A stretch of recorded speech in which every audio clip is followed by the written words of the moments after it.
তারা প্রথম পরীক্ষাতেই ফেল। আর নবী আলাইহিস সালামদেরকে যে পরীক্ষা নেওয়া হয়েছিল, এই পরীক্ষা যদি আমাদেরকে নেওয়া হতো তাহলে কোনো খবরই থাকতো না, ঠিক না? আমার ভাইরা, রোজা ফরজ, এই রোজা যারা পালন করে একটি মাস, তারা আল্লাহ পাকের হুকুম মানে, তারা ইমানের দাবিতে সত্যবাদী। আর যারা রোজা রাখে না, তারা ইমানের দাবিতে মিথ্যাবাদী। হজ যাদের পরে ফরজ হয়েছে, তারা যদি হজ করে তারা ইমানের দাবিতে সত্যবাদী, আর না করলে মিথ্যাবাদী। এটা হচ্ছে আল্লাহ পাকের আদেশ নিষেধ পালনের মধ্য দিয়ে পরীক্ষা। সাধারণ মুসলমানদের আল্লাহ এটা দিয়ে পরীক্ষা নেন। আর 2 নম্বরের পরীক্ষা নেন আল্লাহ পাক রব্বুল আলামিন রোগ শোক কষ্ট ক্লেশ দিয়া। আর 3 নম্বরের পরীক্ষা নেন কাফির মুশরিকদের দেয়া মুসলমানদের উপরে অত্যাচার নিপীড়নের মধ্য দিয়া। সবচেয়ে কঠিন পরীক্ষার সম্মুখীন হতে হয়েছিল আম্বিয়া আলাইহিস সালামদেরকে। আমার ভাইরা, কোরআনুল কারীমের মধ্যে আল্লাহ পাক রব্বুল আলামিন 25 জন নবীর নাম উল্লেখ করেছেন। হযরত আদম থেকে নিয়ে ঈসা আলাইহিস সালাম পর্যন্ত এই 25 জন নবীদেরকে সবাইকে আল্লাহ পাক রব্বুল আলামিন পরীক্ষা নিয়েছেন, কঠিন পরীক্ষা। এই পরীক্ষায় তাদেরকে সাকসেসফুল হতে হয়েছে। তারপরে আল্লাহ পাক রব্বুল আলামিন তাদেরকে কাউকে খলিলুল্লাহ, কাউকে কালিমুল্লাহ, কাউকে হাবিবুল্লাহ বলে গ্রহণ করেছেন, ঠিক না বেঠিক? সবাইকে পরীক্ষা দিতে হয়েছিল। আমার ভাইরা, এই 25 জন নবীর মধ্যে সব চাইতে অসুস্থতার মধ্য দিয়ে, কঠিন দুরারোগ্য ব্যাধি দিয়ে আল্লাহ যাকে পরীক্ষা করেছিলেন তিনি হচ্ছেন আল্লাহর পয়গম্বর হযরত আইয়ুব আলাইহিস সালাম। নামটা কি বলেন তো? হযরত আইয়ুব আলাইহিস সালাম। আইয়ুব আলাইহিস সালামকে আল্লাহ পাক কঠিন দুরারোগ্য ব্যাধি দিয়ে পরীক্ষা করেছিলেন। শুধু এটাই শেষ নয়, তার জীবনে আল্লাহ তাআলা 5টা পরীক্ষা নিয়েছিলেন। কয়টা পরীক্ষা? জোরে কোন? 5টা পরীক্ষা নিয়েছিলেন। 1 নম্বর পরীক্ষা হলো হযরত আইয়ুব আলাইহিস সালামের আল্লাহ পাক রব্বুল আলামিন একদিকে যেমন নবুয়ত রিসালাত দিয়েছিলেন, অন্যদিকে তেমন আল্লাহ তাআলা বাদশাহী দান করেছিলেন, তার অঢেল সম্পদ আল্লাহ তাআলা দান করেছিলেন, বিশাল শস্য ভাণ্ডার আল্লাহ তাআলা ওনাকে দান করেছিলেন, বিশাল প্রাণীদের চারণভূমি ছিল, অসংখ্য অগণিত পশু হযরত আইয়ুব আলাইহিস সালামের নিয়ন্ত্রণ ছিল, তার রাজদরবারে ভান্ডারের অভাব ছিল না। আল্লাহ পাক রব্বুল আলামিন ওনাকে 4টা স্ত্রী ছিলেন, 4টা স্ত্রীর গর্ভে 14 জন সন্তান দিয়েছিলেন। পাশাপাশি ওনাকে আল্লাহ পাক রব্বুল আলামিন বাদশাহী দান করলেন। তো হযরত আইয়ুব আলাইহিস সালামকে আল্লাহ পাক রব্বুল আলামিন 5টা পরীক্ষা নিলেন। 1 নম্বর পরীক্ষা হলো ওনার সমস্ত ধন সম্পদগুলোকে আল্লাহ নষ্ট করে দিয়েছিলেন। 2 নম্বর পশু প্রাণী যা যেগুলো উনি পুষতেন সবগুলোকে উনি ধ্বংস করে দিয়েছিলেন। 3 নম্বর ওনার সন্তানদেরকে আল্লাহ দুনিয়া থেকে উঠে নিয়েছিলেন। 4 নম্বর ওনার রাজকোষে যত বাইতুল মালের সম্পদ ছিল সব আল্লাহ তাআলা ধ্বংস করে দিয়েছিলেন। আর 5 নম্বর হলো ওনার শরীরের মধ্যে আল্লাহ পাক রব্বুল আলামিন দুরারোগ্য ব্যাধি দিয়েছিলেন। এই 5 প্রকার পরীক্ষা হযরত আইয়ুব আলাইহিস সালামকে আল্লাহ পাক রব্বুল আলামিন দিয়েছিলেন।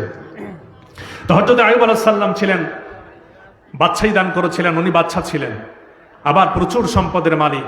উনি প্রাচুর্যের মধ্য থেকেও রাত দিন 24 ঘন্টার মধ্যে অধিকাংশ সময় উনি ইবাদতের মধ্য দিয়ে কাটিয়েছেন। বলেন না সুবহানাল্লাহ। ইবলিস সহ্য করতে পারলো না, আল্লাহকে ডেকে বলল, আল্লাহ আপনি তো আইয়ুবকে খুবই ভালোবাসেন, সে আপনার গোলামি করে, আপনি তাকে প্রাচুর্যতা দান করেছেন, ধন সম্পদ দিয়েছেন, বাদশাহী দিয়েছেন, নবুয়ত দিয়েছেন, এই জন্য সে আপনার গোলামি করে। তার ধন সম্পদ আপনি কিছু কমায় দেন, দেখবেন সে আপনার গোলামি করতে পারবে না, ইমানের দাবিতে সে মিথ্যাবাদী হয়ে যাবে। বলেন না নাউজুবিল্লাহ। আল্লাহ পাক রব্বুল আলামিন বললেন, ইবলিস তুমি আমার আইয়ুবকে চিনো না। আমার আইয়ুব সুখ দুঃখের সুখের মধ্য দিয়ে, সুখ স্বাচ্ছন্দ্যের মধ্য দিয়ে আমাকে যেভাবে গোলামি করতেছে, কষ্ট ক্লেশের মধ্য দিয়েও সে ঠিক সেইভাবে আমার গোলামি করবে। শয়তান কয়, আল্লাহ তাহলে আইয়ুবের উপরে আমার একটু প্রাধান্য দিয়ে দেন, আমি কথা দিলাম তাকে ইমান থেকে এনে বেঈমান বানিয়ে ছাড়বো। বলেন না নাউজুবিল্লাহ। আল্লাহ বলেন, ঠিক আছে তোমাকে প্রাধান্য দিয়ে দিলাম। আমার ভাইরা, শয়তান আল্লাহ পাক রব্বুল আলামিনের সঙ্গে চ্যালেঞ্জ করল, রব্বুল আলামিন আমি তোমার পয়গম্বর আইয়ুবকে বেঈমান বানিয়ে ছাড়বো, এটা আমার চ্যালেঞ্জ। প্রথম সাক্ষাৎ আসছেন শয়তান আসছে আইয়ুব নবীর সঙ্গে দেখা করার জন্য। আমার ভাইরা এসে দেখা আইয়ুব নবী আল্লাহ পাক রব্বুল আলামিনের গোলামি করতেছেন, করতে করতে করতে করতে এত সময় ধরে উনি আল্লাহর ইবাদত করতেছেন। শয়তান আর দাঁড়ায় থাকতে পারলো না, ক্লান্ত হয়ে শ্রান্ত হয়ে বলল, দূর এখানে আর কতক্ষণ দাঁড়াবো। শয়তান চলে গেল। বলেন না সুবহানাল্লাহ। এতক্ষণ ধরে আল্লাহর গোলামি করতেছেন, শয়তান আর দাঁড়ায় থাকতে পারলো না। আমার ভাইরা, কিছুদিন যেতে না যেতে শয়তান ওই যে আল্লাহর সঙ্গে চ্যালেঞ্জ করল, শয়তান হঠাৎ করে হযরত আইয়ুব আলাইহিস সালামের চারণ ক্ষেত্র, যেখানে গবাদি পশুগুলো চলতো, উট, গরু, মহিষ, ভেড়া, দুম্বা, বকরি, সমস্ত প্রাণীগুলো ওই চারণ ভূমিতে চলতো। অসংখ্য প্রাণী ছিল। হযরত আইয়ুব আলাইহিস সালামের এখান থেকে উনি একটা বিরাট বড় বেনিফিট পেতেন। আমার ভাইরা, শয়তান ওই মাথা থেকে একটা দমকা হাওয়া দিল, আগুনের একটা হাওয়া ছেড়ে দিল। ওই আগুনে এসে হযরত আইয়ুব আলাইহিস সালামের সমস্ত প্রাণীগুলোকে সব পুড়ে ছারখার করে দিল। কর্মচারী কর্মকর্তা যারা ছিল সকলে ছুটে এসে বলল, বাদশা নামদার, আইয়ুব নবী সর্বনাশ, একটা দমকা আগুন এসে আপনার চারণ ভূমিতে যত প্রাণী চড়ত সবাইকে পুড়িয়ে ভস্ম করে দিয়ে গেছে। এখন কি হবে?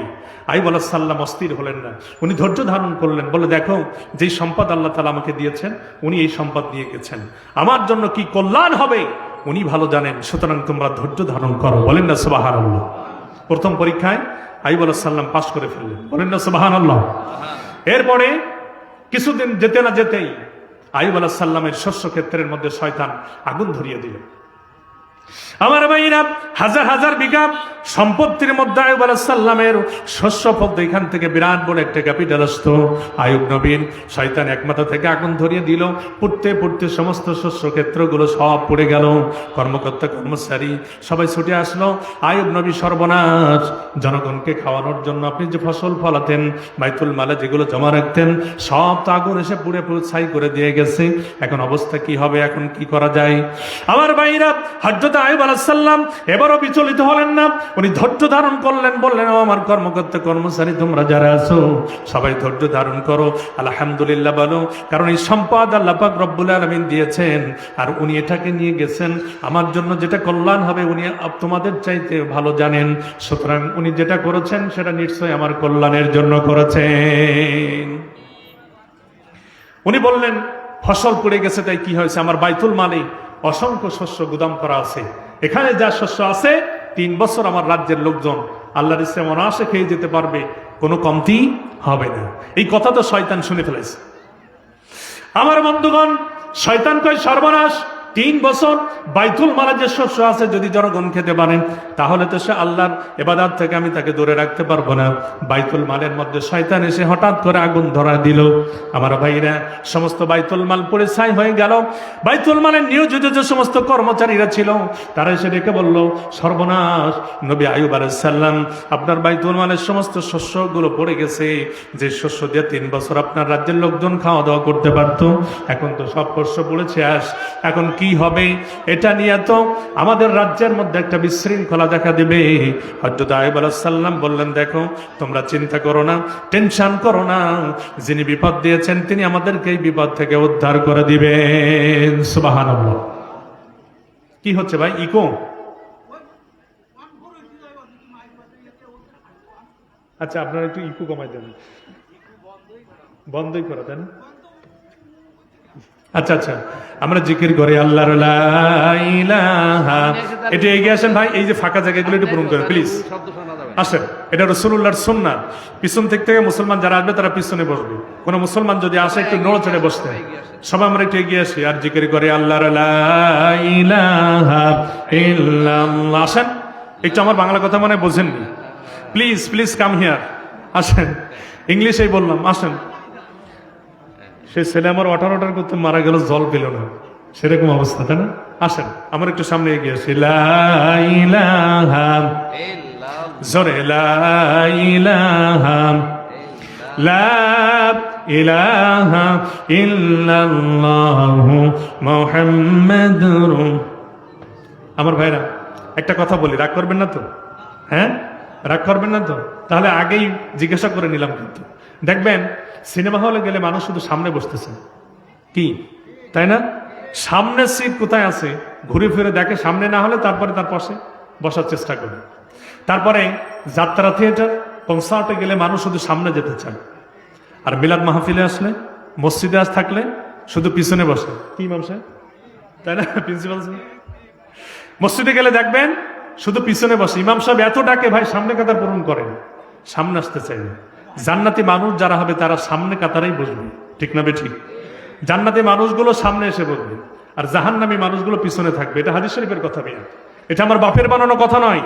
যারা জান্নাতি হবে তারা সব সময় কাছাকাছি থাকবে, ভালো কাজের কাছে থাকবে, আর যারা জাহান্নামী তারা খারাপ কাজের কাছে থাকবে। এই জন্য আমি রিকোয়েস্ট করব এই ফাঁকা জায়গাগুলো পূরণ করে দেন, আর জোরে সরে জিকির করেন আল্লাহ লা ইলাহা ইল্লাল্লাহ লা ইলাহা লা ইলাহা ইল্লাল্লাহ মুহাম্মাদুর আল্লাহ নামের জিকির করবে যারা, আল্লাহর কাছে প্রিয় তারা, আল্লাহর কাছে প্রিয় যারা, জান্নাতে প্রবেশ করবে তারা। লা ইলাহা, জোরে করে জিকির করেন অত জোরে, লা ইলাহা লা ইলাহা ইল্লাল্লাহু মুহাম্মাদুর। আমার ভাইরা, আইয়ুব আলাইহিস সালামকে 3টা পরীক্ষা করা হলো। 1 নম্বর পরীক্ষা, তার সমস্ত প্রাণীগুলোকে ধ্বংস করে দেওয়া হলো। 2 নম্বর ফসলের ক্ষেত পুড়িয়ে দেওয়া হলো। 3 নম্বর রাজকোষ ধ্বংস করে দেওয়া হলো। এরপর আইয়ুব আলাইহিস সালামকে আল্লাহ পাক 14 জন সন্তান দিয়েছিলেন, 7 জন পুরুষ 7 জন মহিলা, অর্থাৎ 7 জন ছেলে 7 জন মেয়ে। আইয়ুব আলাইহিস সালামের ছেলেরা একটা রুমের ভিতরে কোরআন শিক্ষা করতেন, দ্বীনি ইলম শিখাইতেন। একজন শিক্ষক আসতো, একদিন শিক্ষক এসে ওনাদেরকে পড়াচ্ছেন, হঠাৎ একটা প্রয়োজনে শিক্ষক বাইরে চলে গেছে, এসে দেখে ওপরে ছাদ ভেঙে পড়ে 14 জন সন্তান দুনিয়া থেকে বিদায় হয়ে গেছে। কি বিরাট বড় পরীক্ষা, চিন্তা করে দেখেছেন? ওয়ালা নাবলুওয়ান্নাকুম বিশাইয়্যিম মিনাল খাউফি ওয়াল জুই ওয়া নাকসিম মিনাল আমওয়ালি ওয়াল আনফুসি ওয়াস সামারাত। জানমালের ক্ষয়ক্ষতি দিয়ে আল্লাহ তাআলা মুমিনদেরকে পরীক্ষা করবেন। আইয়ুব আলাইহিস সালামের সব হয়ে যাচ্ছে, মালেরও ক্ষতি আর 14 জন সন্তান এট এ টাইমে দুনিয়া থেকে বিদায় হয়ে গেল। স্ত্রীরা সবাই নাজেহাল পেরেশান, কানতে কানতে অস্থির। আইয়ুব আলাইহিস সালাম বললেন, আমার প্রিয় বেগমেরা, তোমরা কান্নাকাটি করো না, থামো। যার জিনিস তিনি নিয়ে গেছেন, তিনি যেটা ভালো মনে করেন সেটাই হয়েছে, তিনি আমাদের কল্যাণ চিন্তা করেন। সুতরাং তিনি যেহেতু আমাদের সন্তান দিয়েছিলেন আমানত হিসাবে, তিনি সেই আমানত আবার নিয়ে গেছেন, এটা নিয়ে তোমরা কান্নাকাটি করো না, কান্না বন্ধ করো, ধৈর্য ধারণ করো। আল্লাহ পাক রব্বুল আলামিন নিশ্চয়ই মানুষের কল্যাণের জন্য কাজ করে থাকে। 4টা পরীক্ষায় আইয়ুব আলাইহিস সালাম পাস। 5 নম্বর পরীক্ষা, হঠাৎ করে একদিন আইয়ুব আলাইহিস সালামের পায়ের নিচে একটা ঠোসা দেখা গেল। এই ঠোসাটা আস্তে আস্তে বড় হতে লাগলো, ফেটে গিয়ে বিরাট বড় একটা ঘায়ে পরিণত হলো। আস্তে আস্তে এটা সমস্ত শরীরের মধ্যে ছড়াই গেল। আল্লাহু আকবার। ছড়াতে ছড়াতে এইরকম অবস্থা হয়ে গেল যে আইয়ুব আলাইহিস সালামের শরীরের মধ্যে দুর্গন্ধ ছোটা শুরু হলো। শরীরের গোশত এবং চামড়া পচে দুর্গন্ধ বের হতে শুরু করলো। আমার ভাইরা, এত পরিমাণে দুর্গন্ধ বের হতে শুরু করলো, বেগম যারা ছিল তারা সবাই চলে গেল। 4 জন বেগম, 3 জন বেগম আইয়ুব আলাইহিস সালামের কাছে এসে বলল, দেখেন আপনার শরীরের মধ্যে এত দুর্গন্ধ, আপনার পাশে টেকা যায় না, পাশে তো দূরে থাক, আশপাশেই থাকা যায় না, সুতরাং আমরা এখানে আর থাকতে পারবো না, আমরা এখান থেকে চলে গেলাম। 3 জন স্ত্রী চলে গেল, থাকলো একজন স্ত্রী, তার নাম হচ্ছে রহমা। তার নাম কি? রহমা। আমরা জানি কি রহিমা, কি নাম জানি? রহিমা। এই রহিমা হচ্ছে হযরত ইউসুফ আলাইহিস সালামের ছেলে ফাহিম, ফাহিমের মেয়ে। বলেন না সুবহানাল্লাহ। ফাহিমের মেয়ে অর্থাৎ ইউসুফ আলাইহিস সালামের পত্নী। এই জন্য বলা হয় কি, জাতের মেয়ে কালো ভালো, নদীর পানি ঘোলা ভালো। 3 জন বেগম চলে গেছে, কিন্তু 4র্থ স্ত্রী হযরত ইউসুফ আলাইহিস সালামের পত্নী। দেখতে হবে না কার বংশের মেয়ে? ইউসুফ আলাইহিস সালামের বংশের মেয়ে, যার সৌন্দর্যকে আল্লাহ পাক রব্বুল আলামিন এত বেশি দিয়েছিলেন। তাম পৃথিবীর সৌন্দর্যকে আল্লাহ 2 ভাগ করেছেন। 1 ভাগ হযরত ইউসুফ আলাইহিস সালামকে দিয়েছিলেন, আর 1 ভাগ দিয়েছেন সমস্ত মাখলুকাতের মধ্যে। বলেন না আল্লাহু আকবার। ইউসুফ আলাইহিস সালামকে আল্লাহ পাক রব্বুল আলামিন এত সৌন্দর্য দান করলেন, সেই বংশের মেয়ে হচ্ছে বিবি রহিমা। হযরত রহিমা বললেন, প্রাণের স্বামী আমার, সবাই চলে যেতে পারে, কিন্তু আমি তো আপনাকে ছেড়ে চলে যেতে পারি না, কারণ একজন সতীসাধ্যী নারীর জন্য তার স্ত্রী হচ্ছে সবচাইতে বড় গুরুত্বপূর্ণ জিনিস। এটা হচ্ছে সার্টিফিকেট, তার পরিচয়। সুতরাং আমি আপনাকে ছেড়ে চলে যেতে পারি না, আমি আপনার খেদমতেই থেকে যাব। হযরত আইয়ুব আলাইহিস সালাম খুশি হয়ে গেলেন, দোয়া করলেন, আল্লাহ তাআলা তোমার মঙ্গল দান করুক। বলেন না সুবহানাল্লাহ। আইয়ুব আলাইহিস সালামের শরীরের মধ্যে এত দুর্গন্ধ বের হতে লাগলো, আশপাশের লোকজন এসে কমপ্লেন করলো বিবি রহিমার কাছে, দেখো রহিমা, তোমার স্বামীকে নিয়ে এলাকা ছেড়ে চলে যাও, কারণ এলাকার মধ্যে আমরা থাকতে পারি না, এত দুর্গন্ধ আইয়ুবের শরীর থেকে বের হয়, আর একটা দিন তোমাদেরকে সময় দেয়া হবে না, আইয়ুবকে নিয়ে তোমরা এলাকা ছেড়ে চলে যাও। হযরত রহিমা অসুস্থ স্বামীকে একটা কাপড়ের সঙ্গে জড়াইয়া, মতন্তর একটা পাটির সঙ্গে জড়াইয়া কাঁধে করে নিয়ে নিজের এলাকা ছেড়ে অন্য গ্রামে চলে গেলেন। সে গ্রামে গেলেও দেখছে আইয়ুব আলাইহিস সালাম দেখাশোনা শরীর থেকে দুর্গন্ধ বের হয়, সে গ্রামেও তাকে থাকতে দেয়া হলো না, পরের গ্রামে চলে গেলেন। এইভাবে 7-7টা গ্রাম পাড়ি দিয়া যখন গ্রামের ভিতরে থাকার আর কোনো জায়গা হলো না, তখন অসুস্থ স্বামীকে নিয়ে বিবি রহিমা চলে গেলেন জঙ্গলের ভিতরে। ওখানে একটা থাকার ব্যবস্থা করলেন। আমার বন্ধুগণ, ওইখানে থাকার পরে খাওয়ার ব্যবস্থা তো করা লাগবে। এখন ওনার স্ত্রী বিবি রহিমা ওখান থেকে বেরিয়ে এসে গ্রামে কাজ করতে থাকলেন। দেখেন, রাজার ওয়াইফ, বাচ্চার ওয়াইফ, নবী আইয়ুব আলাইহিস সালামের স্ত্রী, একদিন ছিল সে কোটিপতি, এখন সে কোটিপতি। নদীর একুল ভাঙে অকুল গড়ে, এই তো নদীর খেলা। সকালবেলার ধনীরে তুই ফকির সন্ধ্যাবেলা, সকালবেলার ধনীরে তুই ফকির সন্ধ্যাবেলা।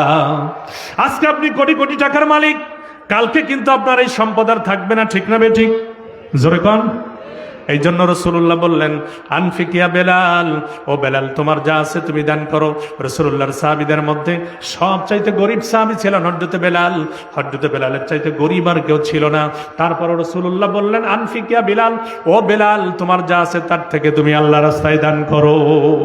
কারণ দান সদকা, এই বালা মুসিবত দান সদকাকে টপকাইতে পারে না। বলেন আল্লাহু আকবার। আপনি অসুস্থ হওয়ার আগে দান করেন, বিপদ আপদ আসার আগে দান করেন, তাহলে আর বিপদ আপদ আসবে না। আল্লাহ বিপদ আপদ থেকে আপনাকে হেফাজত করবেন। বলেন না সুবহানাল্লাহ। হ্যাঁ, আর সদাকাত দারুল বালা, বিপদ আপদ দান সদকাকে টপকাইতে পারে না, দূর করে দেয়। এই জন্য রাসূলুল্লাহ বলেছেন, তোমাদের যখনই হাতে টাকা পয়সা আছে তখনই দান করো। এর জন্য আপনি যদি মনে করেন আমি 200 টাকা আয় করি, এর থেকে কি দান করব? চাল কিনতে হবে, ডাল কিনতে হবে, সংসার চালাইতে হবে, দান করলে তো আমার সংসার চলবে না। আল্লাহ বলেছেন দান করলে তোমার সম্পদ বাড়ে। এটা কার কথা বলেন তো? আল্লাহর কথা। আর শয়তান বলেছে, আর শয়তান বলে, আর শয়তান ইয়াইদুকুমুল ফাকরা, দান করিস না তুই গরিব হয়ে যাবি। এখন শয়তানের কথা শুনবেন না আল্লাহর কথা শুনবেন? জোরে কোন, কার কথা শুনবেন? আল্লাহর কথা শুনতে হবে। তাহলে দান করলে কমে না, দান করলে বাড়ে। আর দান না করলে কমে। কৃপণ কোনোদিন জান্নাতে যাবে না। আল বাখিলু লা ইয়াদখুলুল জান্নাহ, রাসূলুল্লাহ বলেছেন কৃপণ